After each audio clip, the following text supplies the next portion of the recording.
The IIC food is supposed to be very good, by the way.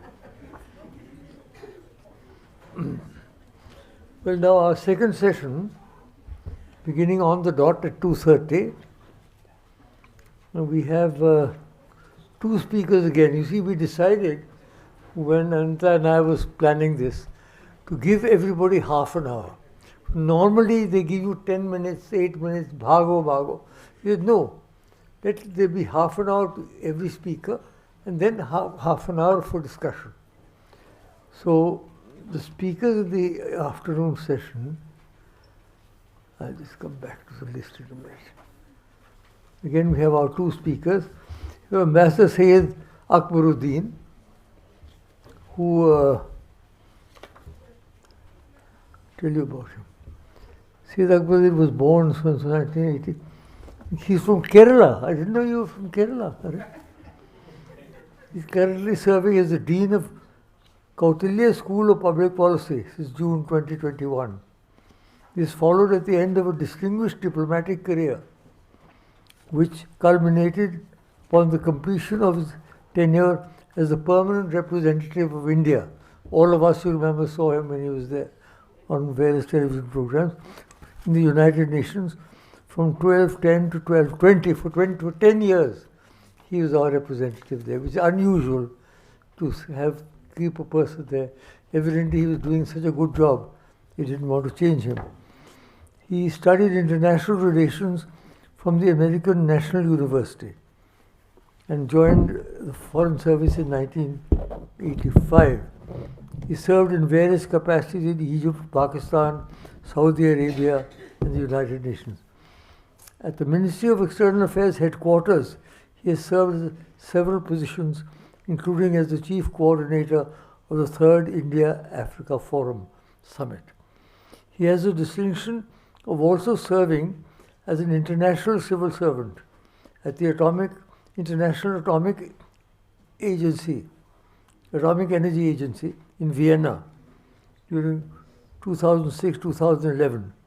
During this period, he worked as head of the External Relations and Policy Coordination Unit and also a special assistant to the director of the IAEA. Since his retirement, he has written and spoken extensively on global public policy issues and has given lectures at the Public Policy Institute and International Relations in various national institutions in the country. Welcome, Syed Akbaruddin. You're on. I'd like to follow your advice and start from here, but I think they put the recorder there. All right. Because I just wanted to use a PowerPoint.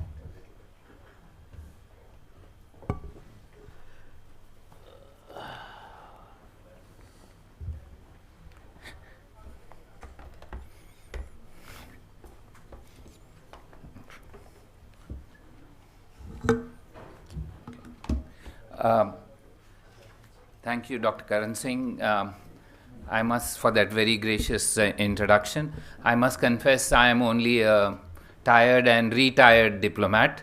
So I will focus not on the philosophical underpinnings, but on the diplomatic aspects of this bubbling tensions, sometimes pulling in one direction, sometimes pulling in other direction, of nationalism and globalism. Let me try and start with a small little cartoon. It tells you that a question that all of us are asked: where is the world heading to? There are people who say, the last 75 years have been years of relative quietude. There was a Cold War. It didn't become a hot war.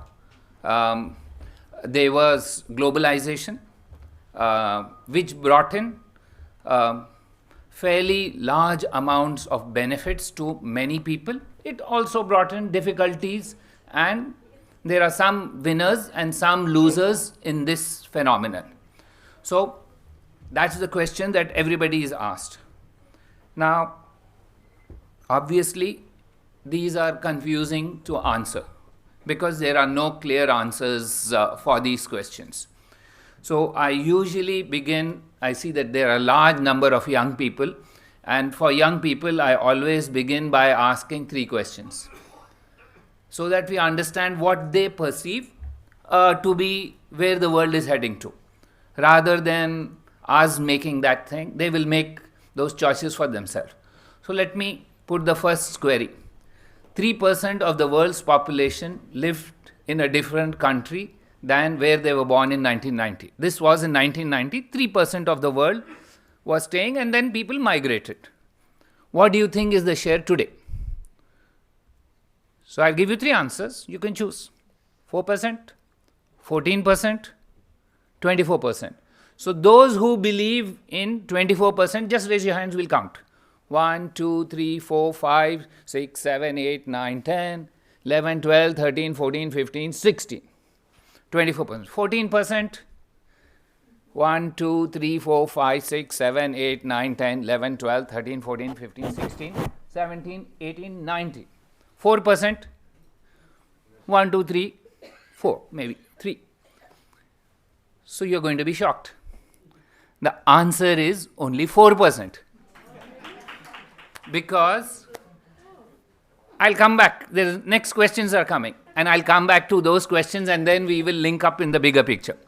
So you can see, most of you think it's either 14 or 24. We'll come back. My next question. In 1990, 58% of the world's population lived in low-income countries. What do you think is the share today? I give you again 3 answers. 9%, 37%, 61%. Okay, let's start from back again. 61% who think are living in low-income countries. 1, 2, 3, 4, 5, 6, 7, 8, 9, 10, 11, 12, 13, 14, 15, 16. 37%. 1, 2, 3, 4, 5, 6, 7, 8, 9, 10, 11, 12, 13, 14, 15, 16, 17, 18. 61%.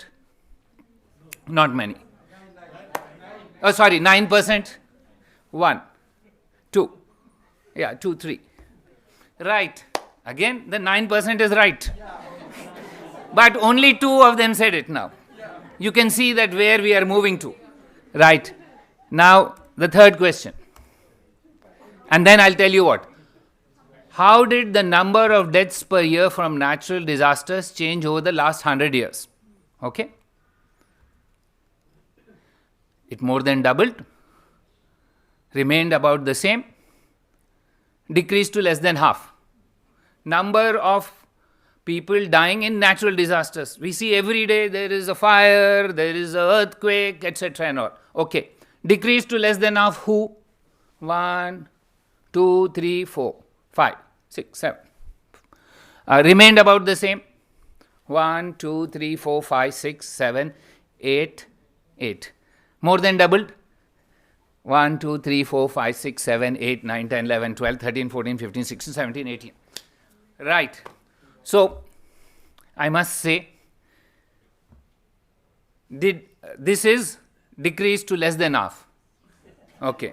So now you can see. So what am I coming to? I am coming to say, I gave you 3 questions. How many got more than 1 correct? 1, 2, 3, 4. Right. That's it. So, you see the chimpanzee? This is called the chimpanzee test. And what we do in the chimpanzee test is that we give the chimpanzee the same questions. The chimpanzee gets 1 correct.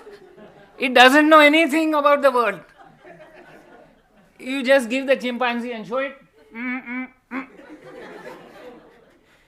So, you can see what narratives are being built and influencing you. The facts are pretty clear. It was decreased to less than half, and if you go to the other one, it was the same number of population migrated, because the population was small then. The population increased now, so 4% is 3.6. I put 4%. So it hasn't increased, but all of us are thinking the world is in big trouble, and That's why you are answering the way you are answering, because the narrative that has been built up is that the world is a worse place than it was before. But we've forgotten that for example, for disasters, etc., there have been many other disasters. So the bigger point is, we are not that bad as all of you are thinking. Please keep that in mind. These are not my questions. These are questions by the Rosen Foundation. I don't know whether any of you have read that book, Factfully. It's a book which takes history and analyzes and sees where were we at a certain stage and where are we moving. And in general, it's an optimistic scenario rather than a negative scenario that we are thinking. It is. Sure, there are many ways where it is negative also. So let's go to some of those things. Have you heard of the elephant curve? No? Hockey stick curve? Okay, let me show you. So look at this black line. That looks like the elephant, remember? See? Goes up. This is the elephant, this is the snout. Right? And look at the other one, it's like a stick, hockey stick from here to here. So look at how people are building narratives. The elephant curve was created by two World Bank economists in 2013. And their argument was that if you see here, the world's poor. See that? They are improving, their lifestyle is improving. And it's almost the same as they are going up as the lifestyle of the richest 1%. You see this? So the poorest 5% or 50% actually, if you see, they have gone up. 50% of the world's poor lifestyle has been better than before. They took the dates of 1998 to 2008, 10 years. They said in that 10 years, it's gone up. Of course, this was the World Bank thinking. They wanted to say globalization is good for you. And therefore, look what it is doing. But there are others. So Oxfam came up with the hockey stick curve. And they said, actually, this is not so. Look at it here. They took average income they said, no, this is, you are doing percentage, because if I get $10 and I become $15, I get only 5 increase. So this is not the right way. So they did another way. They said, no, let's do the average income and see, is the average income increasing? And they found no, the average income is only increasing of these guys 1%. So again, the same numbers. World Bank gave a twist and Oxfam gave another twist to the same numbers for the same period. And they just use the data differently. Oxfam is the left-oriented approach which wanted to say globalization is not doing well. You guys need to see it's benefiting only a few. World Bank wants to show that globalization is benefiting everybody. Let me tell you another. Have you heard of the crocodile curve? No? I'm using all these so that it's graphic. I don't want to explain too much. So look at this. Look at the crocodile. So this is another. This was done by UNCTAD. UNCTAD is a international intergovernmental organization based in Geneva, deals with trade and development. So their argument was, if you take 0 as the benchmark in 1995 and see who is gaining most. So they find that top 2,000 transnational corporations profit, look at this, how it is going up. The gap here, if it's both 0. And labor, so who is gaining? Transnational corporations are gaining, not labor, which is actually losing. And this is at the time when there was a lot of use of technology, etc. and all. And they said that's why international organizations are not doing their job. And it's good that an international organization itself is saying, you're not doing your job in terms of what was the Bretton Woods system for. It was to provide equality. But it's not getting it done. the rich are getting, basically the argument is the rich are becoming much richer and the poor and rich gap is increasing. So, what I want to tell you is that there are intense debates going on internationally on what is the correct narrative. Everybody is building his own narrative about global inequality. And now, this is the latest one. It just came, I think, July. So they said, no, everybody is looking at it from their own country's perspective. Let's look at the global perspective. Because some countries are saying some are losing jobs, Rust Belt, as the ambassador was saying. Some others were saying that, Indian workers are being affected or Indians are the big gainers, etc., etc. So this is the latest from the World Bank, which says, let's take the Gini index or the Gini, where they equalize everything, take PPP into consideration and show what is happening. So they say, look at what they are saying, interesting thing. This is during the Industrial Revolution. Okay, it starts here, goes up, and this is the highest it has been ever. Then it goes down. See, this is about 2015 or something. It goes up highest and then it comes. So what they're saying is global inequality is much, much more reduced than it was ever before. This is the argument. And of course, it is primarily because China and India were the biggest beneficiaries of the globalization. Like Ambassador said, Americans thought they were being Bangalored.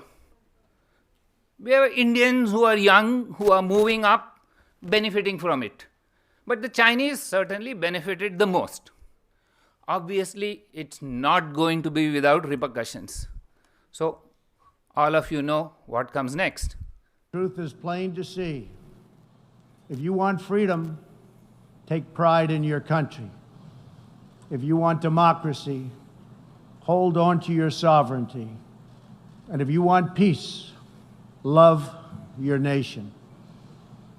Wise leaders always put the good of their own people and their own country first. The future does not belong to globalists. The future belongs to patriots. The future belongs to sovereign and independent nations who protect their citizens, respect their neighbors, and honor the differences that make each country special and unique. You may like or not like him, but what he's saying has some very stark points. And that's the point that all nationalists make of different hues, that without the nation state, there was no security. Without the nation state, there was no prosperity. Without the nation state, you would be overwhelmed. The underlying story is that immigrants would come, other things would happen. We've heard this all today. And where is he saying this? In the Mecca of internationalism. This green background is the UN. When he first came to the UN, he made it very clear, the future is not yours, the future is of nation states. But he is creating, nobody is saying that the future is not of nation states, because what is the UN? I've heard a lot of talk about the UN. The UN is an intergovernmental organization, which means it is made by states, for states, and so the saying goes, the Secretary General is less general, more secretary, because he has to listen to states. He is not a free person. He may say some things to assuage some people, but in reality, he is a chief, he is not even called, the way, I think the word I can't recollect, but the way it's giving, chief operating officer of the United Nations. He doesn't set the agenda, states set. So let's go to something else. Right. So once Trump came, what did it mean if states are going to be in the forefront?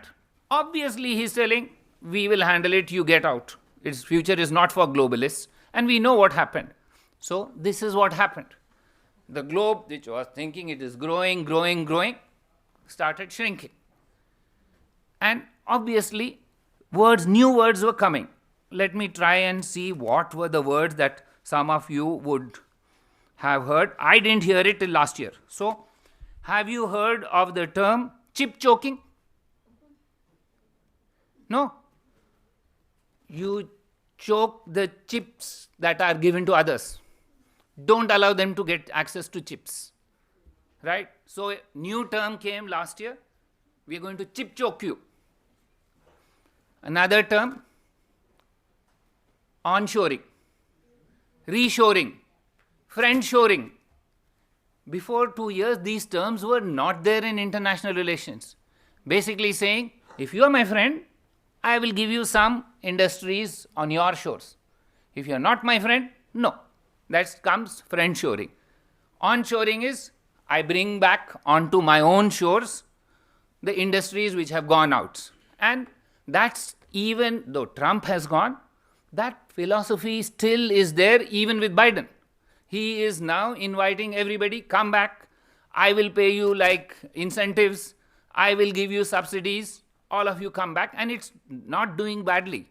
Frankly, the US economy is doing pretty well compared to Europe, and now certainly compared to China. So you can see the lexicon is changed. Trump has come and gone, but his enduring legacy still remains what it was. So what does that mean? For us, okay, US economy is improving, US is doing well, even other countries like India, we are doing well, but what about the challenges of modernity? Now, why I call them challenges of modernity was, when I was born, I'm amongst the oldest in this room. Dr. Karan Singh is very young at heart compared to me, but I'm pretty old even in my mind. So, what were the challenges which I never heard of when I was a young student? We never heard about artificial intelligence. What was this challenge? It's come new. So, that's why I've called it challenges of modernity. You can call it mega threats, you can call it risks, whatever else. You can call it by what name. But let's look at this. Climate change. Are we now almost towards the end of Anthropocene? How do we handle it? Climate change? This was never heard when I was a young student. So how will the UN or any international body, which was not built for these challenges, handle it? Let's take another one. Cyber security. Again, we never heard of all these things. Take another one. Global health and pandemics. The last pandemic before this one was 1918. Even Dr. Karan Singh was not there at that time. Migration. So all of us need to understand migration very well, because in the future, India is going to be a young country with lots of Indians traveling outside. And we thought when we were growing up, I remember, the thinking was that the European Union, Europe and all are the good countries, they're talking about everything well, until the Bangladesh war came around. Many of you are not born also. In the Bangladesh war, India hosted 10 million refugees without signing the UN Convention on Refugees. 10 million. Our population at that time was 520 million, 530 million approximately. What's the population of Europe today? Approximately the same. What's the per capita income of Europe today? Maybe 10 times what India was then. When Prime Minister Mrs. Gandhi went around Europe saying, we cannot afford these 10 million, they said, 10 million for 500 million, India can easily keep them. What is this, Prime Minister? You can manage it. These are the same countries who today are paying Turkey to keep refugees, are passing resolutions in the European Union and the Security Council to say illegal trafficking in refugees, shoot the boats down in the Mediterranean. and who are opposing Tunisia, Algeria, etc., saying, why are you allowing Libya, why are you allowing refugees to go through your boundaries to come to us? And how did we manage 10 million refugees then? All of us who were there at the time will remember, we all paid a refugee relief, small little cess. 10 paisa, 5 paisa each of us paid. If they were, that time they were postal stamps, etc. If you wrote to your friend, you had to put a 5 paisa refugee relief stamp. If you went to see a film, you paid refugee relief. You took 1 liter of petrol for your car, you paid refugee relief. Europe, which is so much better, is making all the noises on migration today, where 500 million, we were 500 million, they're saying we will not take, they are paying Turkey $3 billion, keep the refugees there, don't come back. I want to focus on one last thing before I end, and that's the new space race, because it's in the news, Chandrayaan-3. So let us look at what the implications. Of course, weapons of mass destruction, others have said. So I'm just calling them challenges of modernity. They can be more mafias, drugs, there could be many other things. But let's look at the new space race, because it's right now fresh in your minds, and what is it meaning for global governance.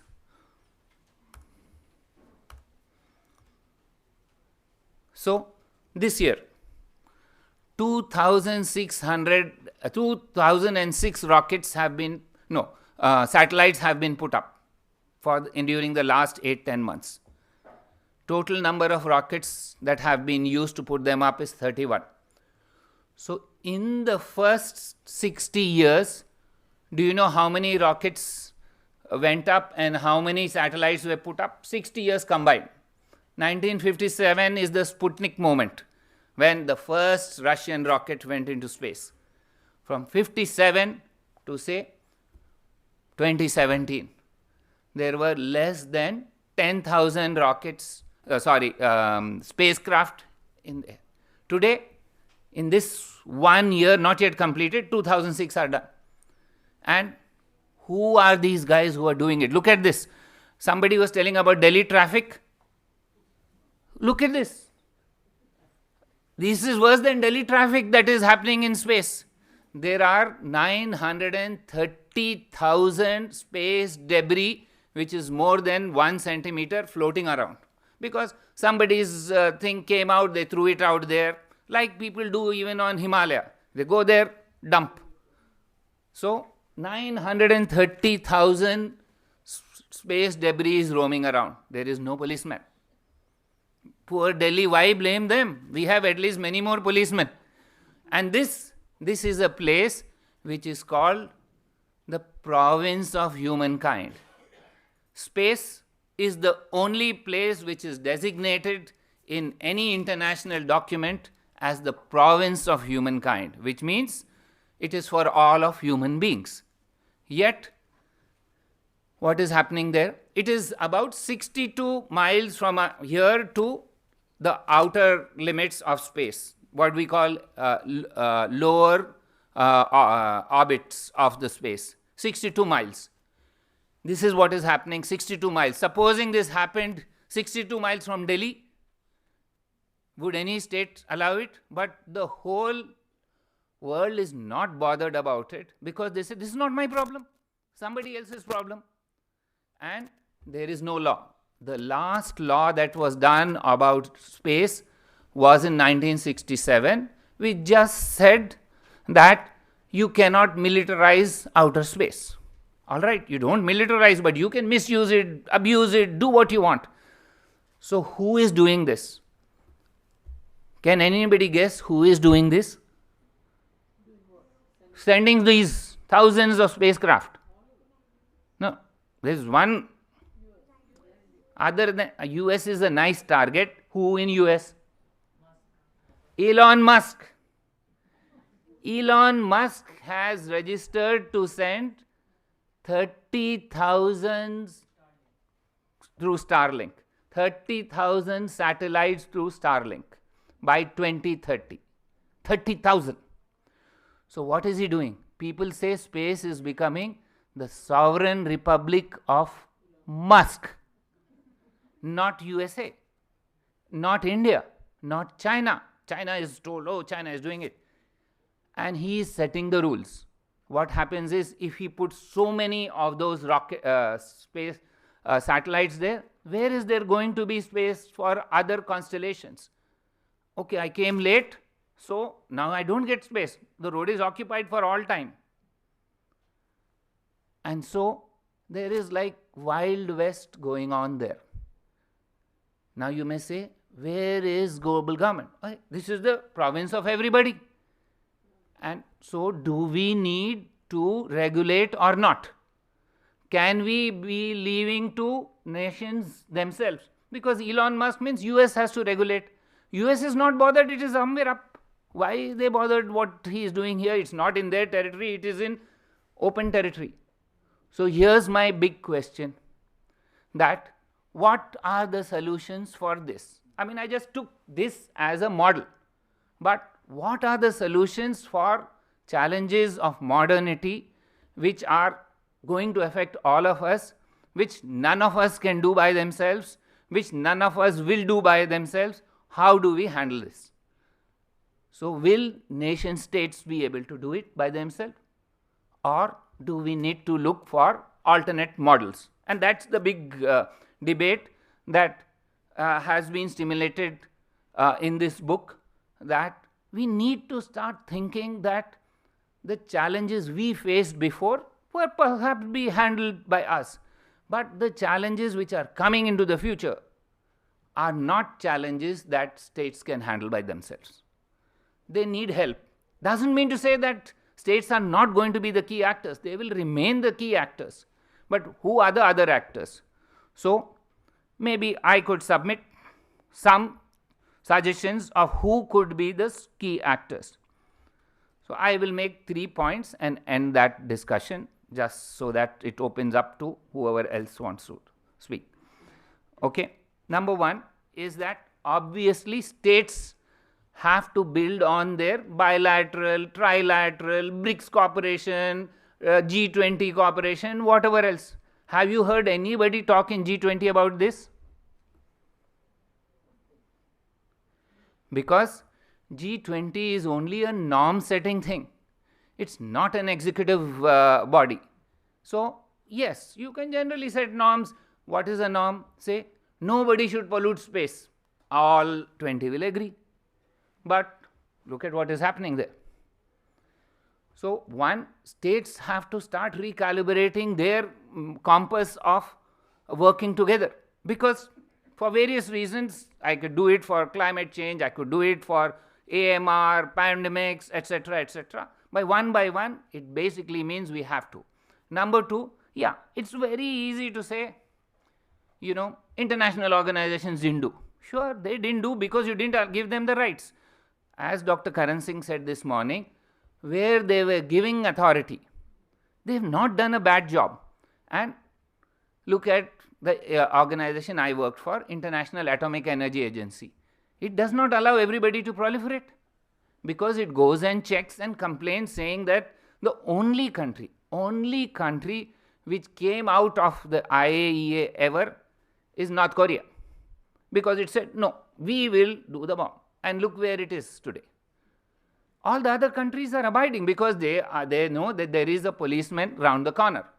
And states have given them the authority that, okay, you police and tell us. Now, we heard a lot about the UN is not doing right, but the UN is purposely designed with a design flaw. And it is not by chance that they have designed with a design flaw. That design flaw is that when the 5 of them are involved who were there in the last World War, none can move ahead without all the 5 agreeing. And why did they do this? They did it because for them, the biggest goal was no more world wars. So, they haven't done a bad job in stopping a world war till now.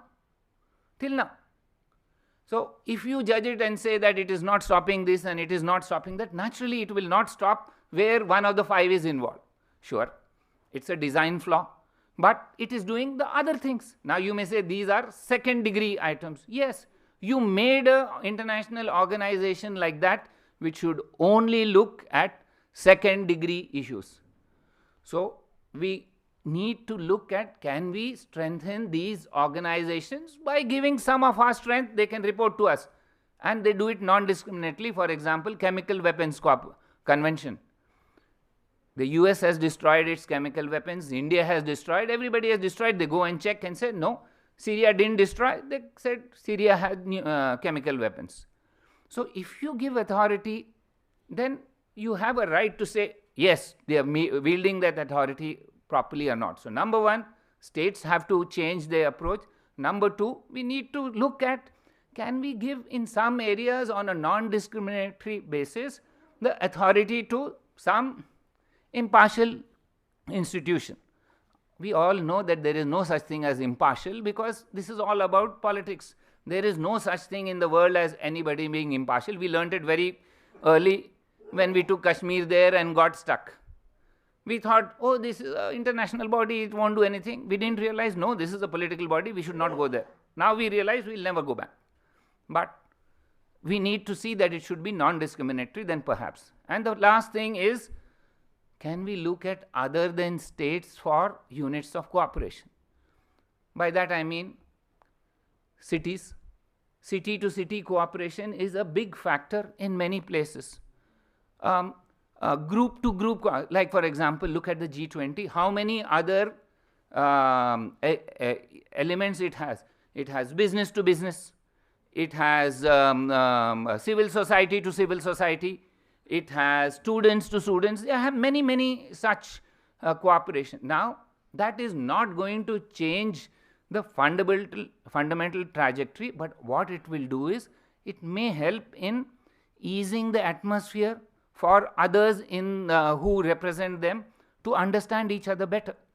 So, if I can conclude, basically the thing is that don't expect fundamental changes in our approach on this issue between states, nations and international bodies, but we need to do systematically one and do it. It took us 200 years to win back our freedom from the British. International organizations are nascent by that. We looked at the statistics and you saw that how narratives are building up in your mind when there is actually, things are better than they were. So let's try and see, it's not poetic, it's not exotic, but it's the only way to do is step by step, and hope we will try and have a better architecture than we have. Thank you very much.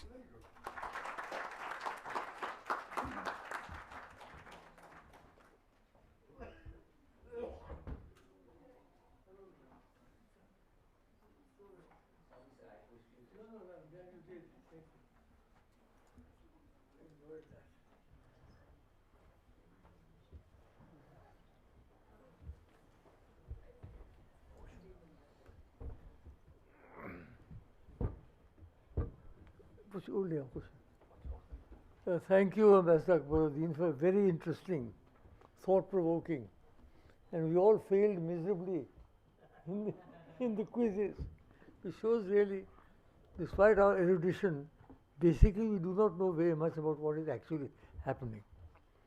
Now we have our last speaker for this seminar, who of course is my good friend Ashis Nandy, who I've known for many years in different situations.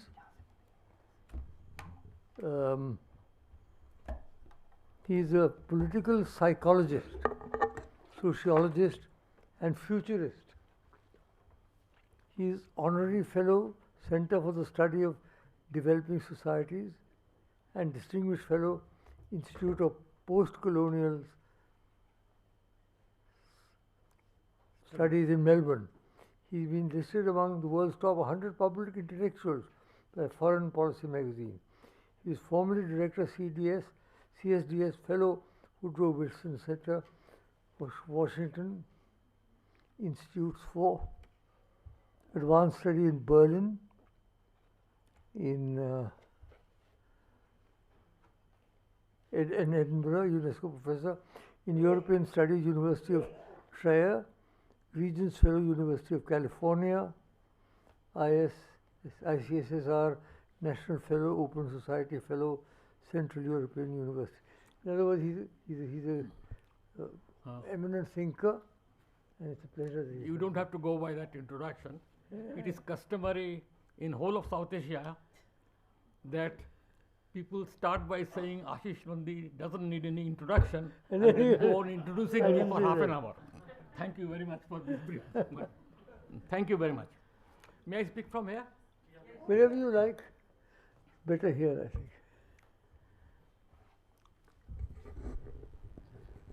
I will try to be as telegraphic and as brief as I can. I want to examine these three terms, actually two, nationalism and globalism, globalization, if you like. These two terms are in literature not very old, but in social knowledge they are relatively new. Globalization is not that old, but the idea of nation and nationalism began its journey in the 17th century,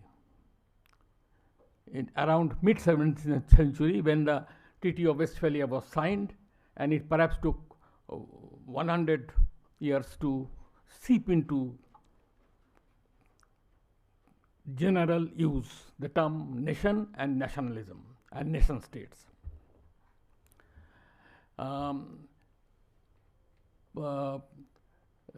Dr. Samuel Johnson, the 18th century literary critic, writer, and lexicographer, said once, which is remembered even now, that patriotism is the last refuge of scoundrels. If he was writing a little later on, he would have perhaps said that nationalism too is the last refuge of scoundrels. But I wouldn't go into that part of the story. I will try to introduce you a psychologist's perspective on the relationship between these two terms, nationalism and globalization. But there is an invisible presence of another term which preceded nationalism called patriotism. That's what Dr. Johnson was using. Now, I didn't find a proper term as a shadow of or an alter ego of nationalism. Frankly, I searched. So I temporarily, if you can think of a better term, please recommend it to me. I chose the word patriotism as opposed to nationalism. That is because the psychological origin of patriotism and nationalism are different. In all available knowledge on child development, we know that patriotism is something which is spontaneous, grows spontaneously as a part of the developmental process, because child is born in a certain context, is surrounded by certain people, including certain kinds of scenarios all around him, both on the ground and around him in different times. So in environment, overall environment of the child is effective factor in what I am calling patriotism. And that means that these memories are imprinted on the child and it's very deeply embedded even in his unconscious when he grows up. Because everything said, patriotism is a sentiment. Nationalism comes to you not as a sentiment but as an ideology. And it comes in adolescence. In adolescence, child development theorists say, and it has been demonstrated so, in each of these cases, there are empirical evidence, so I am not going to delve into them. That even if you teach a group of students certain ways of tying knots, like reef knots or bow knots, so, and then without any giving them any context of why they are doing it, afterwards tell them that show us a knot which you like to, which you can do in 30 seconds. You will always find that they will choose the first one, never the second one. Because earlier impressions of the mind are deeper and they last, and in some cases last longer. Similarly, this also happens, but not in the case of nationalism, because nationalism is an ideology, and therefore you make a choice. You go, when you are adolescent, you have a whole gamut of ideologies around you, surrounding you, amongst your friends, amongst your teachers, amongst in your family, in your parents, but you choose one of them. You choose. And that choice is cognitive. So, an ideology and a sentiment are very different in quality. The interesting part of this is this, that because the childhood experience is more important, therefore patriotism is natural to everybody. That it looks as if everybody is born a patriot. But the nature of patriotism may change because it's a sentiment. That not the sentiment changes, but the way of looking at it changes. Like, for example, when we did a huge study of, probably the largest study in the world on partition violence, we found that the refugees who came from both Pakistan and Bangladesh, and we asked them what is their home, they always some pointed to a village, some pointed to a city, some pointed to a part of a city, some pointed to mention a region, and so on and so forth. That can differ. That can differ, what you call home. In the case of nationalism, however, this vanishes. Indeed, one of the most remarkable features, first noticed by Ernest Gellner, a sociologist, that if you read carefully, all nationalist manifestos and writings are same in nature all over the world. I didn't believe it. So like a fool, I began reading them. And I was astonished to find that his reading was perfect. Because, for example, Savarkar's whole thing comes from Mazzini. Full-fledged, absolutely. I translated it into Marathi also. I don't know what Marathi readers got out of it, because Mazzini's writings was not that easy to translate, but it is the same. And I have never found it differing till now.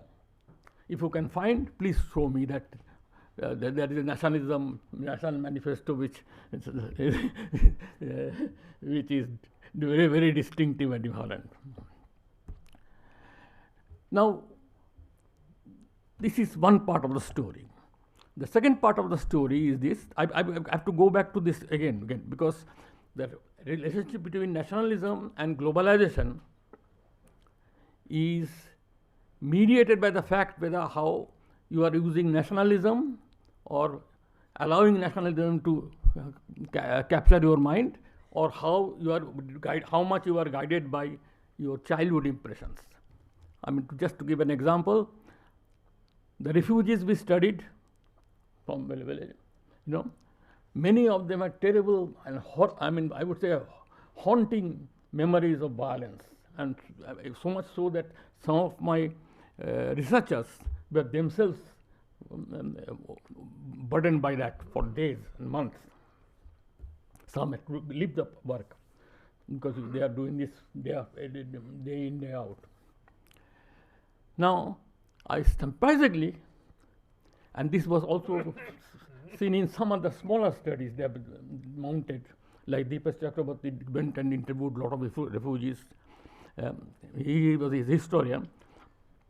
But the most remarkable thing is this: when you ask the refugees which was the best time of your life, almost 100% of them said, statistically little more than 95% has said that this was our days in Pakistan, or this was our days in Bangladesh. We are the best, because at that time there was no. It is not true, by the way. This is that there was no riots. The communal harmony was total, and you should have seen the greenery of the place. From even people who were fanatic nationalists. I interviewed two of them at very great length because they were young and could be easily approached. They were not young then when I talked to them, but they were very young, and therefore lived longer. Madanlal Pava and Gopal Godse. I found that even they couldn't forget that.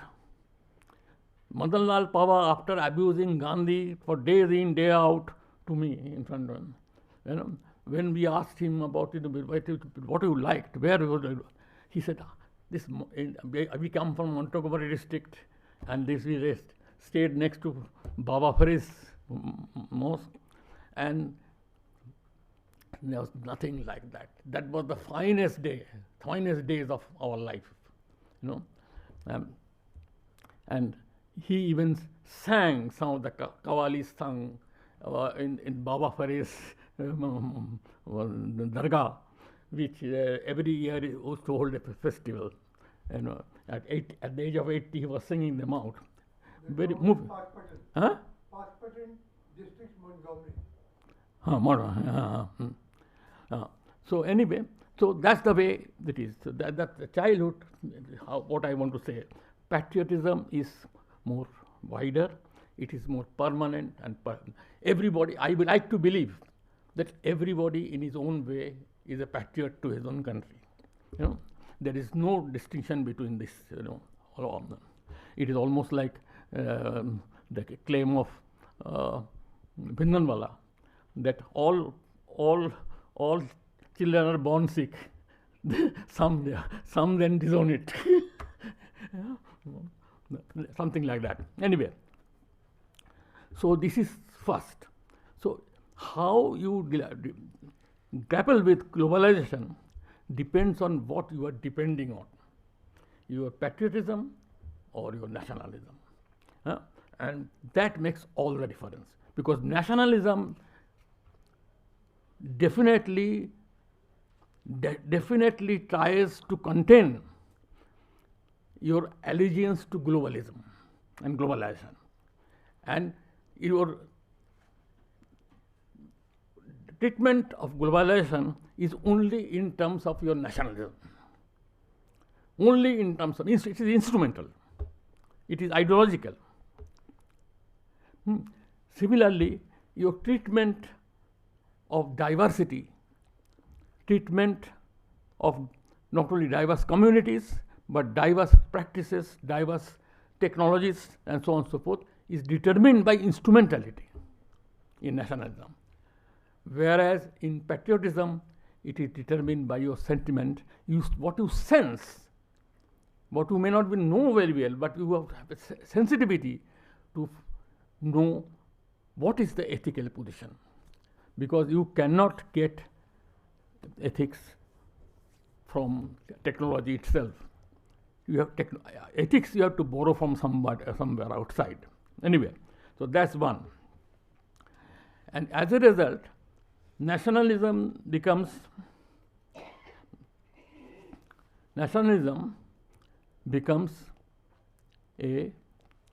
somehow a pseudo community. This is not my term. This is Hannah Arendt's. He said all nationalism is basically a imagined community. Benedict Anderson calls it imagined community.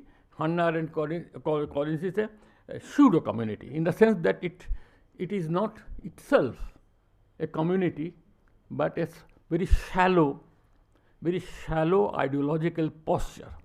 So that is why you see people jumping from CPM after 35 years in CPM. Suddenly you become change to BJP with as much confidence and as much assertion as you were when you were a communist.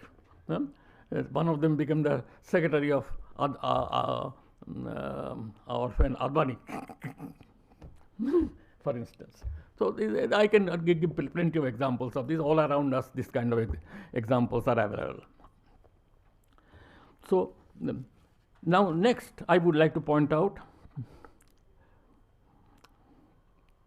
that there is nonetheless the situation that nationalism is dominated and organized around nation states.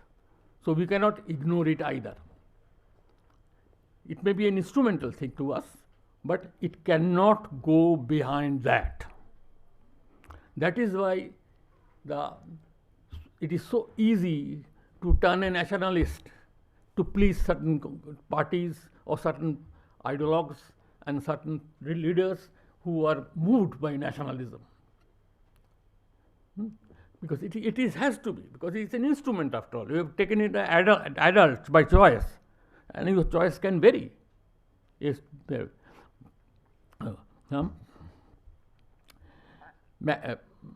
whereas patriotism is something sentiment, and it doesn't have the weight of nationalism, and therefore it is a kind of state of awareness in our case.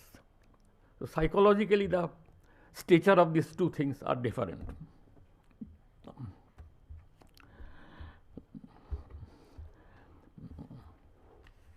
The central promise of nationalism is that the state is the center point of all public life. Nationalism works with a popular lowbrow version of the Hegelian idea of the state, because Hegelian idea of state doesn't reach all the way to the third world, I guess, except in the textbooks of the Marxists and some scholars. But Hegelian idea of state remains as a kind of quasi-positivist kind of version of the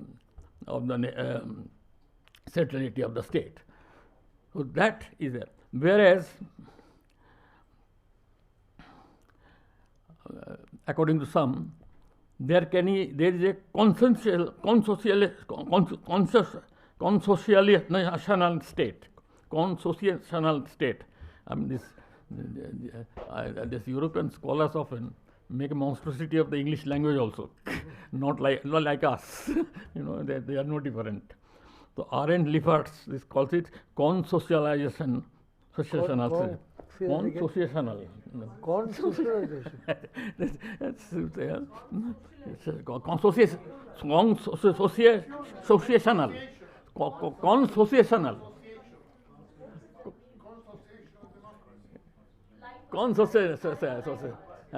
Consociational. That's right. Don't take the English. That is. And he even listed 21 countries which are consocial. I have recently used a more simple term, convivial societies, by writing a paper on Nelson Mandela and what his life meant. But that's a different story. Was India part of the 21? Pardon me? Was India part of the 21 countries? No, India was not part of it.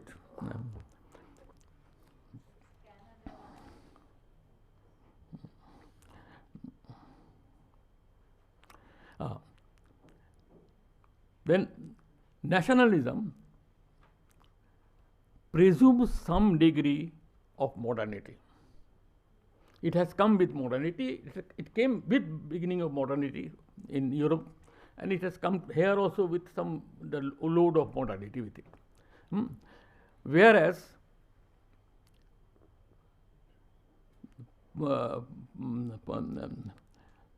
patriotism is not bound by modernity or anything for that matter, except territoriality, because you have been brought up in a certain environment, and that environment stays with you, and the memories stay with you. I'm really speaking in telegraphist, but I have written on this in model to illustrate these things. Anyway,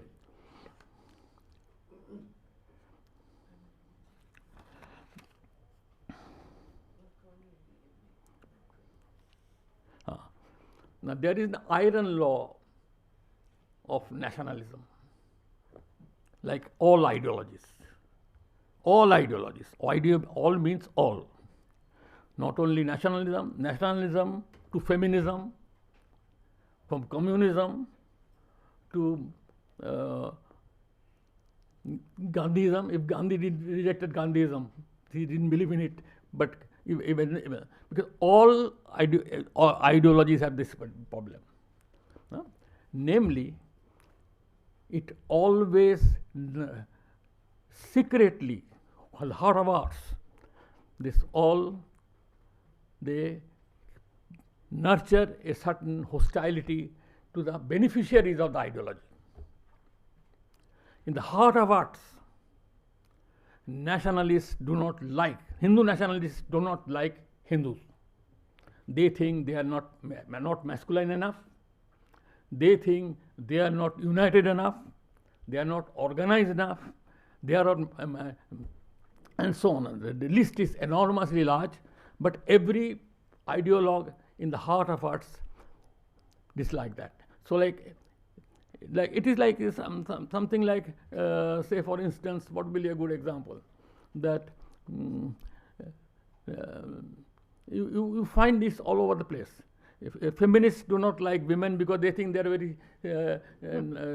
very passively tolerate all the masculine thing, they not give enough. So many feminists spend all their life to mobilize women to make them more masculine, so to speak. So this is the case with all. There is no exception to this law, that all ideologies fundamentally in the core behind the psychological underground is this, that they dislike the targeted beneficiaries of their ideology.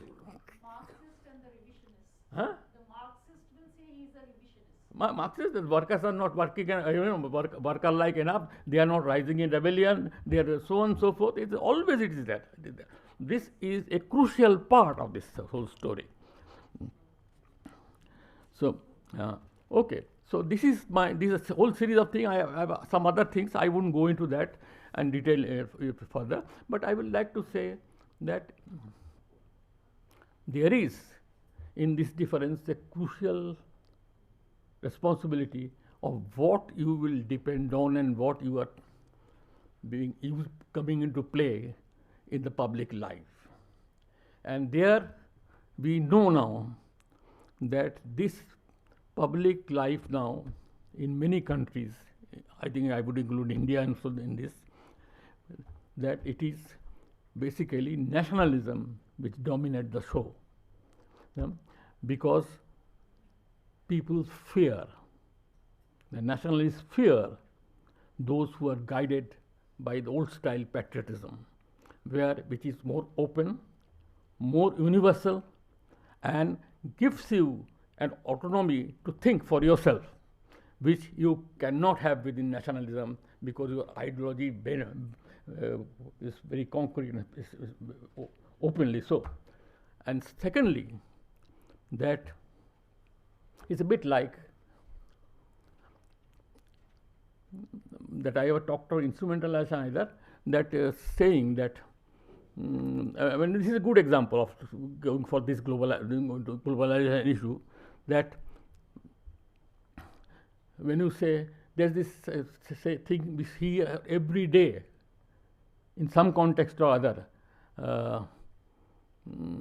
Vasudhaiva Kutumbakam.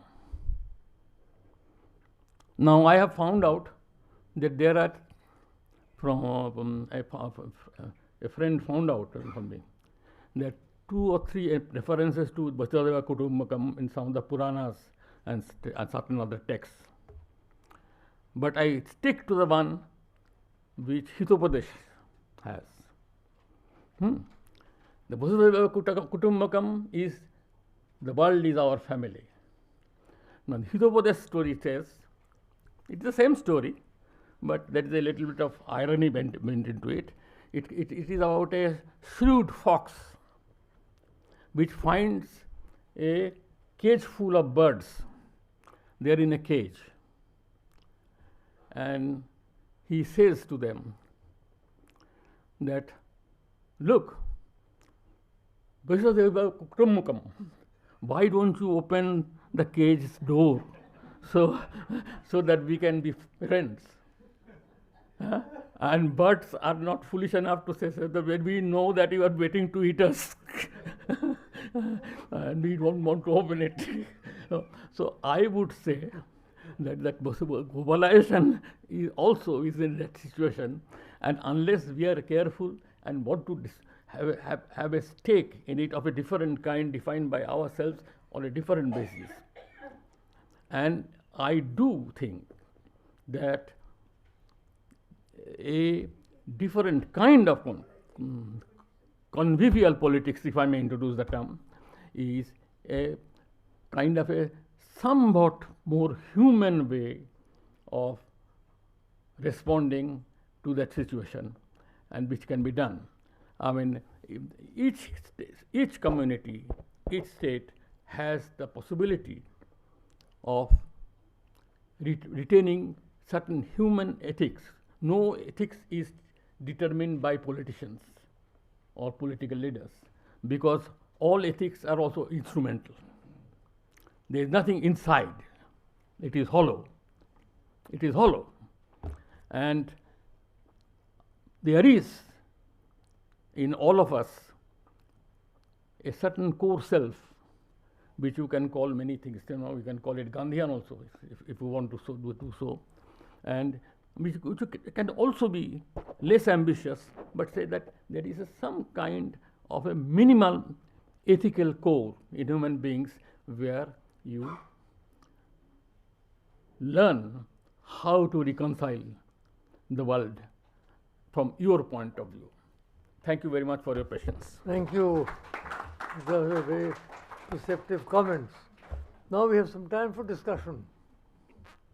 Who wants to take the microphone? Mic ka ladka kahan gaya? Hello. Kithe aa jao na. This is boy peele kapde wala.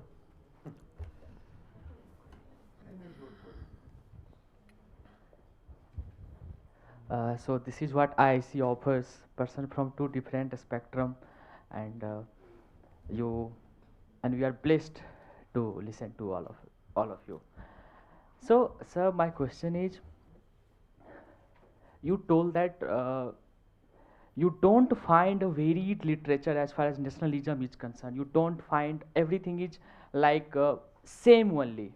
So my question is it that the central premise on which nationalism thrives is that you must have a arbitrary enemy to survive, to thrive the idea of nationalism? That nationalism always goes for in search of an arbitrary enemy. Is it the idea around which this idea of nationalism has thrived all across the world? Finding an arbitrary enemy so that nationalism can thrive. Finding? An arbitrary enemy. Arbitrary enemy. Yeah. Yes, that is a part of it.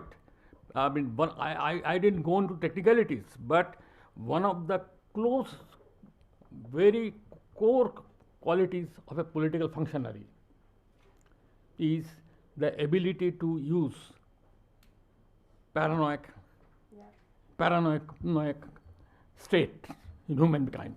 Because all human beings are potentially paranoid states. You can have to, you can instigate it or you can trigger it carefully. If you are a particularly gifted orator,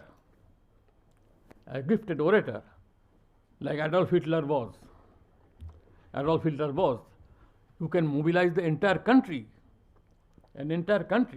for with that kind of thing. That there are enemies all around you, and there are also internal enemies who are going to sabotage you.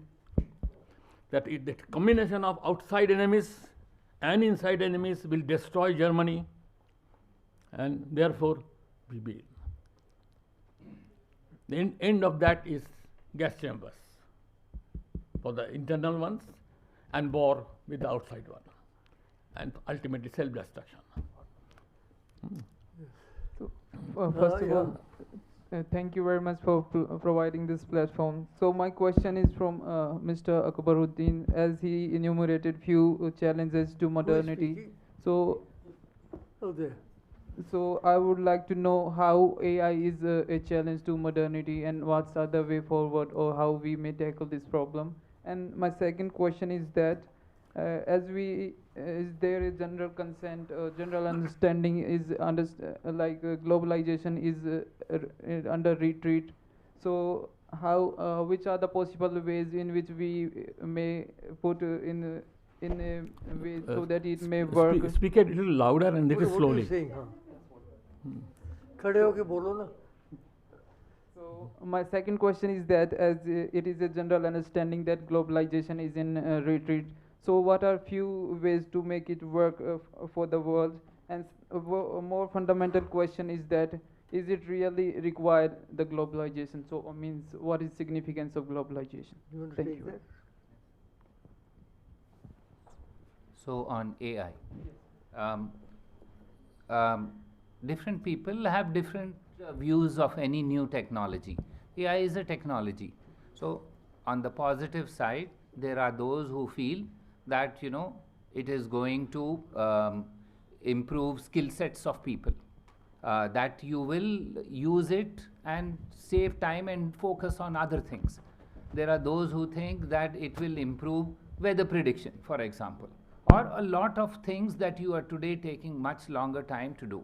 On the other side, there are negative feelings that people think that AI is based on data it is collecting on the web. So it is baking into the algorithm some of the biases you have. So test it.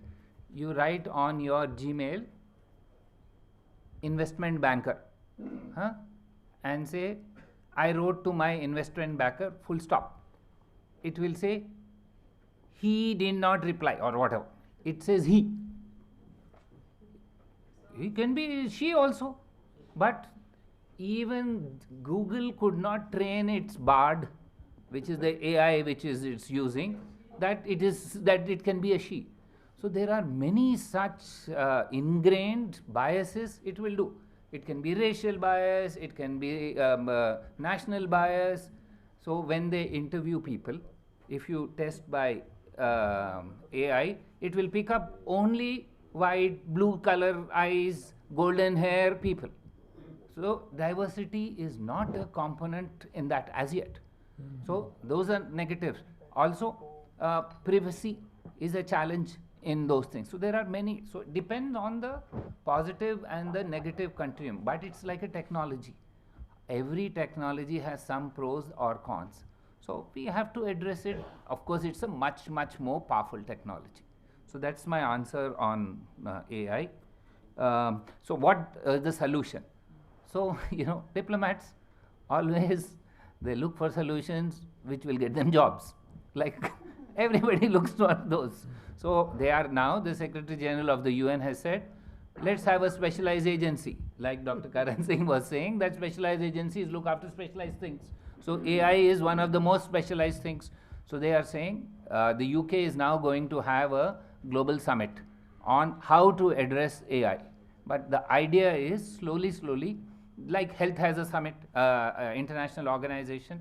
They want to have with strong powers like what is this? IQ has. IQ is this International Civil Aviation Organization, where you have to follow. Otherwise, planes cannot go to your country. Or like the IAEA, if you don't follow, you cannot import nuclear material. So they are saying that they should look for a model. I don't know where it will happen or not, because see, multilateralism is the playing field of small states. Big states don't like it. We must agree and look at it that way, because small states think that Gulliver is big Gulliver is there. I'm a Lilliput, I must tie him up to some rules, norms, etc. Big states say, I'm not going to listen to all these small guys. I want my authority. So this always is the challenge. Do you know how many states in the world have, out of 193 was the morning's figure for UN membership, how many do you think have populations of less than 10 million? Yes. About 120. Yes, 110. So these already the majority are Lilliputians. So they want to tie up Gulliver. It's normal, no? That's how we work. So keep that in mind. All your approach is how you want. When we were Lilliputian, we went to the Security Council. Now we became Gulliver, get lost. That's the reality. We need to understand that as we grow in strength, we will act differently. You will not be the same young man you were when you were in KG or in 12th. So that's how it is. Thank you. Yes, the gentleman there. Yeah, Ambassador Syed, Akbaruddin sir, the way you gave a curves of elephant and hockey, I think in our government also gives the data of GDP and other things in the same way. So do you think this type of data manipulation is going to help anyone? Because globally also we get a very poor picture. We claim we are something, but otherwise we are different. So how to regulate this type of thing? Second, you talked about a space law. I think a person from Virginia Airlines, he already had sold out tickets for a journey to space, and some people are doing some plotting of this space. So who will regulate this space? So let me answer on law. Not only they offered tickets to space, they already sold part of the moon also. So because they are saying only states cannot fight defense, the rest is all free. And they say nobody can lay claim to space, that this is right. But individuals, there is no restriction in the law. That's why I said you have to have a law. Because this was done in 1967 when the main players were states. They didn't know Elon Musk is coming around after 50 years. So who will do it? Elon Musk is as much subject to the law as the US or India is. So why should we worry? The US, once you accept a law, any country, once it accepts a law internationally, it will make regulations of a domestic nature. So I don't see an issue at all in doing this, because if you don't do it now, there are already people planning that, okay, I will sell this, I will do this, I will take over this part, that part, etc. Because there are no restrictions on individuals right now. So we should keep that in mind, that they will be forced to. If you, like when India agrees to some international convention, child rights or women, we immediately then make laws that, okay, you should not do this, marriages should not be below 18 years, etc.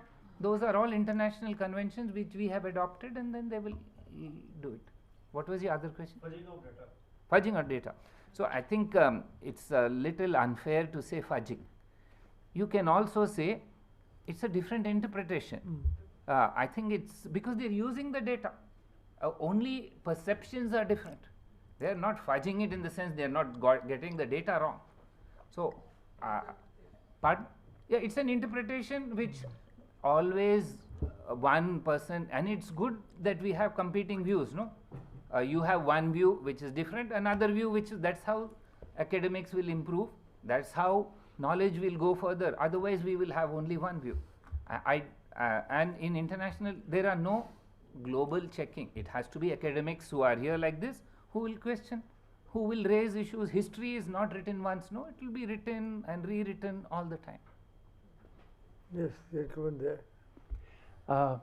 I have two questions, one for Professor Ashis Nandy and the second for Ambassador Akbaruddin. Professor Nandy, the interesting and the original idea formulation which I got here, I'll take back with me, is an ideologue necessarily and always has a kind of a hostile relationship with the adherents. Namely, the adherents are not able to come up to the expectation of the ideologue. That's a very interesting kind of a formulation. And much can be said about that. That's a different kind of a thing. But the main question to you is that it has been stated that nationalism per se may not be a bad idea. Nationalism per se may not be a bad idea. Like many other categories, when nationalism oversteps its boundaries, becomes hyper-nationalism and national chauvinism, that becomes bad. I would like your response regarding the validity of this distinction. Would this distinction be valid, like everything in life, feminism, nation, ideology, if it oversteps its boundaries, becomes hyper-nationalism or national chauvinism, as it resulted in National Socialistic Germany? Would that distinction be valid? That's my question to you. To Ambassador Akbaruddin, fellow Hyderabadi from my university, which should have been mentioned. Originally, you studied in University of Hyderabad. My question too is that, I mean, one is really impressed that for 10 years or so, you were our man and the permanent representative there in the UN. What, according to you, I don't think that UN is a failed entity. I believe that it has performed its own duty. It has had limitations. But my question to you is that, if I were to ask you, what are the 5 main directions in which the UN should go to reinvent itself? Thank you, to both of you. Can you please repeat the first part of it? I'm not wearing my hearing aid today. Sir, it was partly an observation and partly a question. The observation is that, like everything in life, like every category that mankind is able to come up, nationalism is, by definition, may not be bad, but when it becomes hyper-nationalism, national chauvinism, it becomes an evil. You know, I should have taken up this issue question at the beginning. Namely, at least some of the great thinkers of India always insisted, Tagore amongst them, for example, that there is nothing called nation in India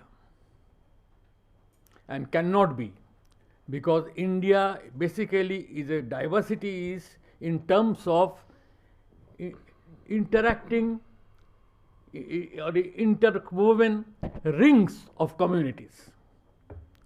And that's the strength, that this interwoven rings has actually in some way brought in even people coming from outside into your fold, and they have remained Indians, they have become Indians, and to that extent India has changed.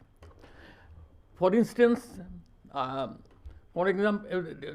not only Tagore, this was also in Gandhi, that the very fact that Indian civilization in its present form and Indian unity in its present form, whatever unity survives till now, it is not a product of ancient times, neither the time of the classical sacred texts, revealed texts, Shruti texts, nor from within which they include Buddhism also is there. But though Buddhism has a different role to play later on, that's a different thing. But in this India, which is, if you don't have a nation, what you have is this intertwined communities of India is a product of medieval India. In medieval India, it is the Puranas translated into regional languages and the Sufi tradition, in which many ways was a part of Bhakti movement. So that even somebody like Amir Khusro can write a lyric that Bhala hua, क्या है भाई भला हुआ टूटे मेरी घाघरी मैं पानी भरन से छूट गई. This is in Amir Khusro, and it's sung as a qawwali. Nobody thinks that it actually is not. It doesn't sound Islamic. It sounds Bhakti movement thing, So there is that part of the story that these people who want this purity of communities, and even that is also to some extent. Some countries have solved differently, not like the way we have tried to do. I mean, when Scotland voted, Scotland wanted a separate existence. They wanted to be in EU, not in with Britain. So there was a referendum was called. They lost the referendum. That means the majority of Scots ultimately didn't want to go to be part of Europe and not. Nobody celebrated it. Nobody took it as a serious thing. That the Scottish were, nobody filed a suit of sedition against the Scot leaders, that they are trying to have a sedition, organizing a sedition, breaking out of Britain. So there is that part of the story. That part of the story. One can give other examples. In one of the countries in Africa, I think it was called Congo Leopold. A section of it wanted to be independent. Katanga. They not only gave it the right to become independent, but the leaders of Congo Leopold went to Katanga to celebrate the event. Another country. So there is that different ways of looking at it. There is different ways of looking at it, and different ways of humanly treating the same problem. Instead of putting those people in jail for being seditious. Sedition law came to India with British for handling the Indians. So now it has become very useful for every ruling community. Nagaland was bombed in Nehru's time. Don't forget that. We are always blaming these people, but a quick response to you. I would think that if there is one, because under that most of my other submissions will be that the UN is unable to accommodate new realities, whether it is agenda, whether it is veto. Now, veto had a validity in 1945 because they said they won't. Whether since for the last 30 years, UK and France have never used a veto. And they keep telling now also that we will give up the veto thing. So, is it now time to see that single veto should not be the basis? Maybe there is a case. Similarly, it has to be less rigid. We all talk about women, and UN gives all lectures about women to everybody. So, do you know how many presidents of the UN General Assembly have been women? Vijay Lakshmi Pandit for one. One, no, there. We are in 77th year now. 4. And where are those 4 from? Vijay Lakshmi Pandit, Liberia, Bahrain, Ecuador. They are not all Western countries at all. They are all countries of the so-called global South, which is supposedly not giving equality to women. So you can see there is a lot of talk about this. So if I can quickly summarize, I would say, and one last thing is that the career bureaucracy cannot take over the role of governance. That is a problem in most bureaucracies and even in international bureaucracy. So if I have to quickly summarize and say, I would say the UN has to become, if it has to address new modernistic challenges, it also has to become a modern institution. Thank you. Well, we are nearing the end of our program, but I think before we close, I'd like to ask give Professor Heine, who's come all the way from Boston, to give us a few closing words. I give you, you have a question or you're speaking in the end? No, I'm not. You are. I'm going to speak. I decide who's going to speak. I'm in the chair. Master, would you like? Professor. I just have a small observation before handing over the mic because I've been raising my hand. For a long time and for many times. Go ahead. Is it okay? Otherwise, I give up. No, go ahead. Go ahead. Yeah. This is just a kind of an rejoinder, and there are so many young people sitting here. I think one very distinctive distinction that we needed to make, and Professor Nandy at the end made it, the nation-state. Nation-state is absolutely an late 18th century European phenomenon, no doubt about it. We have all the history, we have all the records to put it there. Patriotism, Sargadopi Garyasi, that one you mentioned in your speech, that Ramachandra also wanted to give up Lanka and get back to Ayodhya. That is the sentiment of motherland. That is patriotism. That has nothing to do with the modernity. But nation state is an inherent late 18th century European concept of one nation, one state.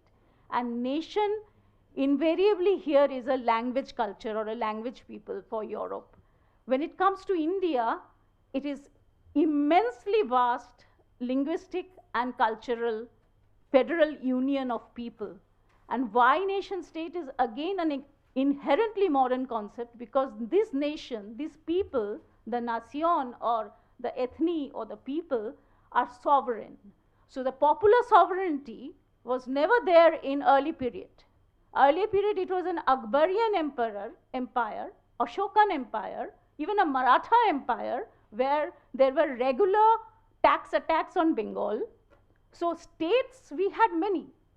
But when it came to the popular sovereignty, it is a modern nation that is post-18th century European concept where people are sovereign.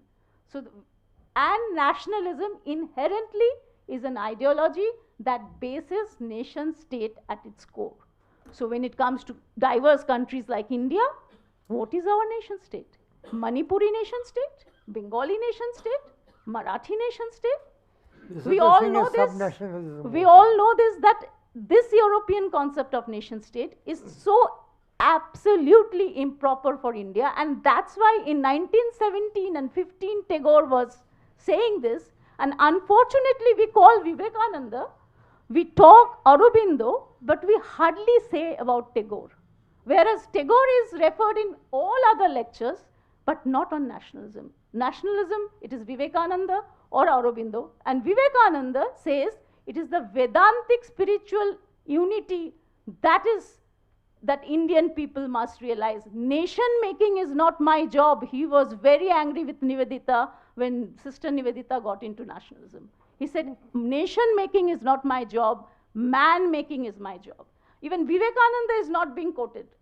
Aurobindo, as you said, himself changed his position on nationalism. I think we really have taken up an issue which is such a sentimental and such a passionate issue. Finally, very quickly, when it comes to modern nation state, it has no problem with globalization, because nation state wants to do GDP, trade, and increasing of goods and services. When it comes to worldview, as Professor Heine said, Weltanschauung, there is a clash between the ideology of nationalism and globalism, because globalism is a worldview and globalization is an economic process. So when it comes to the modern economic process of increasing your trade and commerce, there is no conflict between the modern nation state and globalization. Thank you. That's a statement, not a question. Professor Heine. Thank you so much for giving me the last word, as it were, and thank you again for the invitation to be here. It's a great honor. Let me add another twist to what has just been said. It seems to me that the right way to look at India is not in terms of a nation state. India is a civilization state. And that is very different, which has, these thousands of years of history, of culture, of very different languages, cradle of religions and so on. And that puts it obviously in a very different category from, nation states. And it seems to me, unless we look at India that way, we are not going to really understand this tension between nationalism and globalism. And finally, let me just say that it seems to me that in this particular juncture in history, India is at a very privileged position. I alluded this morning to the role of India in the BRICS. There is also, of course, IPSA, which has been a bit sidelined in the last few years, and of course now the G20. And what is important to understand here is that, the way I see it from my perspective, is that India is very much at the center of the balance in world affairs. It can shift that balance to one side or another, as we have seen in the course of the past year and a half. And that is something that is extremely significant and is extremely important. It has to do, we go back to the issue of non-alignment and to the extraordinary privileged position in which India finds itself. And therefore, it can continue to develop its leadership role for the Global South in very positive ways. And it seems to me that has to be kept in mind. There will always be the temptation to take sides with one or another of the superpowers. But it seems to me that would be a big mistake, because it would mean giving up the leverage that India otherwise has. Thank you. Thank you, Mr. Now, the moving spirit behind this whole event has been Anindita Balslev, and I'd like her to say now some closing words.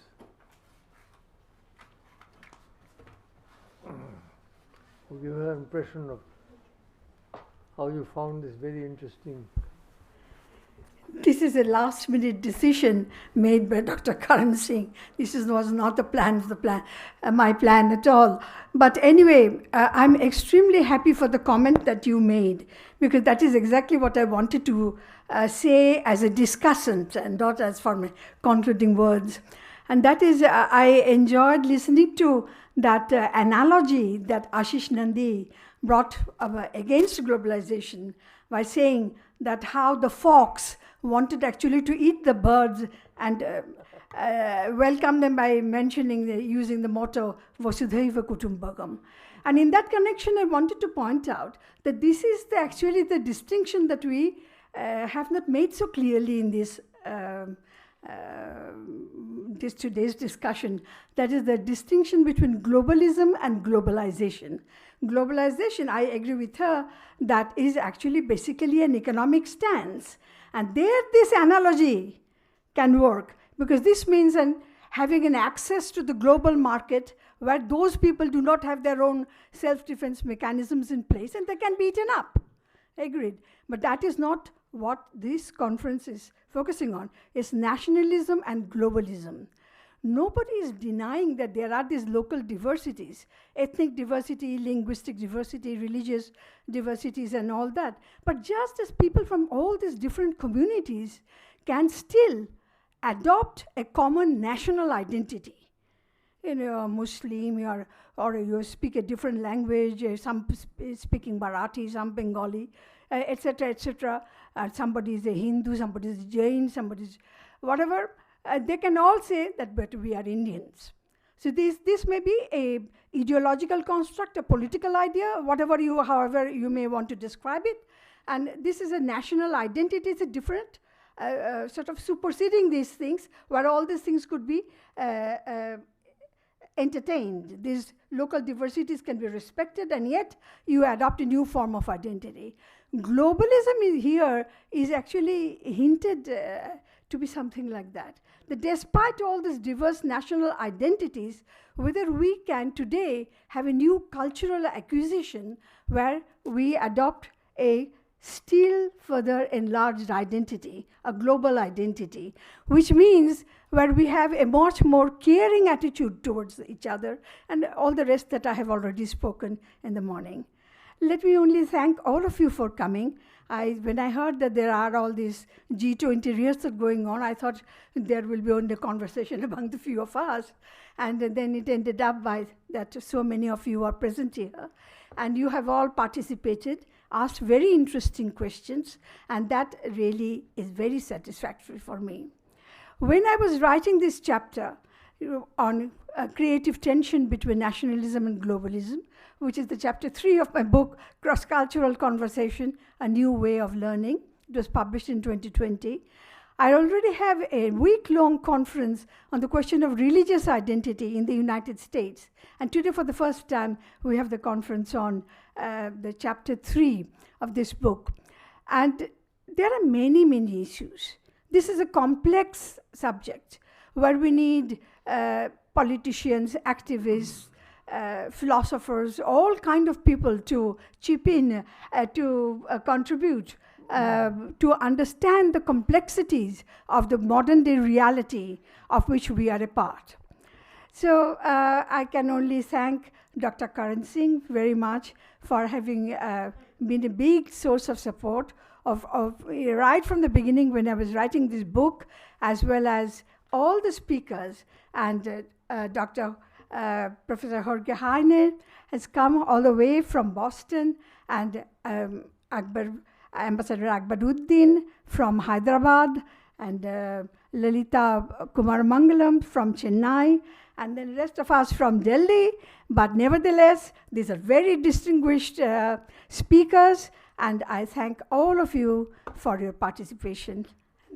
In fact, I am supposed to make the concluding remarks, which I will now. No, I do. Again, I find this absolutely fascinating as a student of political science. The subtle differences and shades of opinion regarding globalization and globalism. That is, first of all, an important point that has to be made. Globalization is quite different from globalism. We want to encourage globalism.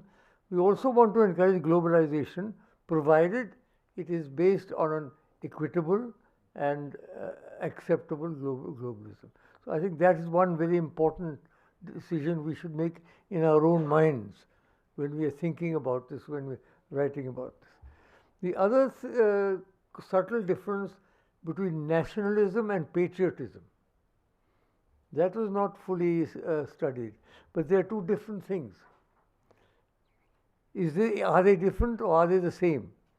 This is a question, because nationalism is one thing and patriotism is love for the country. What Ashis was saying is something you're born with, because you're born as a patriot. You don't have to be born in the same country where you've grown up. Incidentally, you know where I was born? I was born in Cannes, in where they have the film festival in Paris. Yeah. Hotel Martinez, room 310, 320. I was a famous baby, so they knew where I was born. And my wife and I went back 25 years later and stayed in the suite where I was born. So that is what, so that's a different matter. In any case, the difference between, so patriotism is there, and nationalism is something that he says you develop in adolescence, maybe, and there is a difference between the two. That's something I think we should study and think about. And the third binary that we've got to think about is this whole question of the nation state and the civilizational state. I mean, this is also, these are two very important concepts. India definitely is a civilizational state because it is based on a long civilization background, and it is so diverse that to call it just a nation state is really, in a way, to reduce it. Each of our states is equal to a nation state. So it is, there's one other aspect that I think should be brought in, and that you didn't mention, called sub-nationalism. I would say that we have there's Bengali sub-nationalism. Bengalis may look upon them, they don't, or there's I'm a Dogra, which is a very small community in North India, but I have my own sub-nationalism. I have my own language. I have my own literature. There are many sub-national groups, and perhaps a conglomeration of those together comprise a sort of civilizational state like India.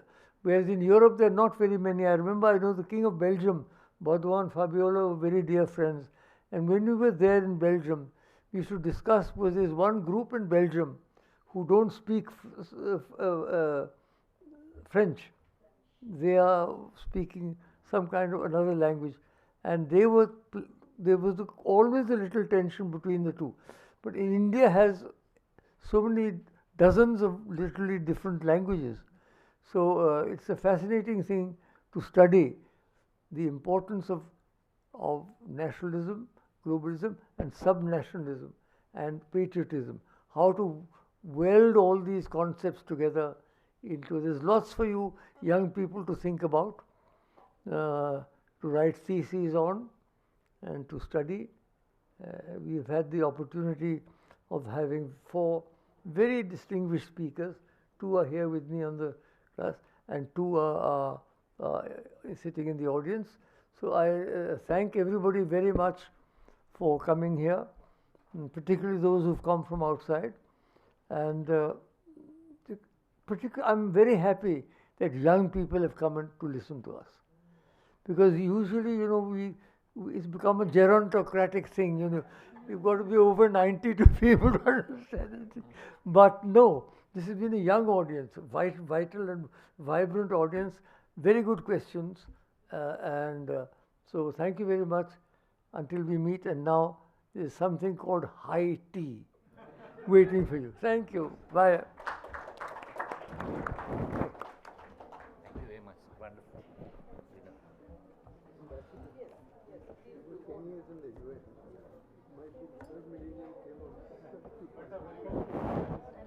मैं 2 बारी उठा बिच तो सेग नहीं थे मैं 2 बारी उठा बिच नीचे गया तो कुछ चली की जाते बाहर की जाते मैं उठना